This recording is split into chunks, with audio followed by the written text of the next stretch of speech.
Dear Kevin, today is November 21st, 2017. It's about 4:50. Dear Kevin, I thought of you just now because I wrote "Do not second guess, guess once and live" in my journal, which is a thought that percolated into me thanks to you. I'm sending you a bottle of invisible ink because a world where you have invisible ink is closer to being the world I want to live in. I don't know you, but I sort of feel like I do. I'm sure I don't, though. Perhaps, yes, I do believe I know the creator of conditions on the ground, but I must remember that you, Kevin, are other things in addition to that. You put scraps of pure goodness and humanity into the world, not because they are you and you are them, but because, as I see it, they're more like a byproduct of you. That's how I look at art, at least. A human is a conduit for it.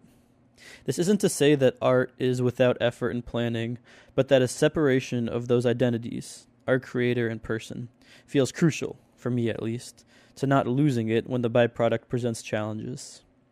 Also, here's some sealing wax. Light the tip with a lighter and let a few drips fall. Once it's a little cool but not totally solid, you can etch or stamp something into it. I usually stamp my fingerprint.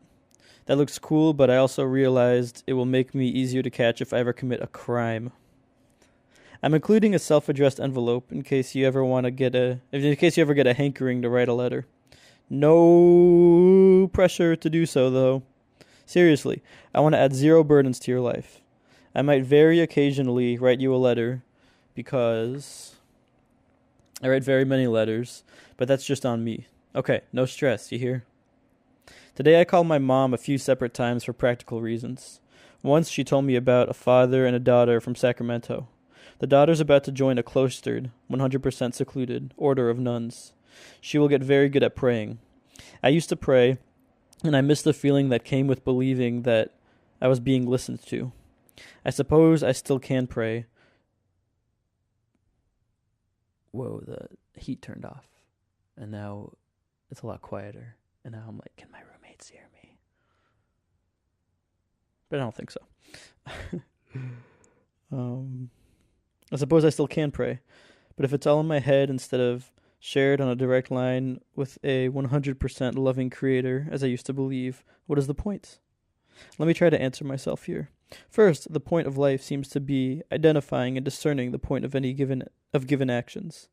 If I zoom out far enough, everything seems useless. Example, what is the point of reading this book? We're all going to die anyway. So, I say to me, zoom in. People are hungry or lonely or plants are thirsty or something, and frequently I can make specific situations better. George Saunders has some quote like, "What if the world was an interconnected network of happy homes?" Which I think is such a good attitude. Basically, there are small works to be done. That's the bulk of what I've learned so far. So I can pray. If my reason for doing so looks different from what it was in the past, so be it. When mentally stuck, zoom in. Zooming in on an air mattress, thinking of lunch, about to water 2 plants, beside my stuffed goat, reflecting on the glory of the U.S. Postal Service, your ally in the world, David A. Bernier.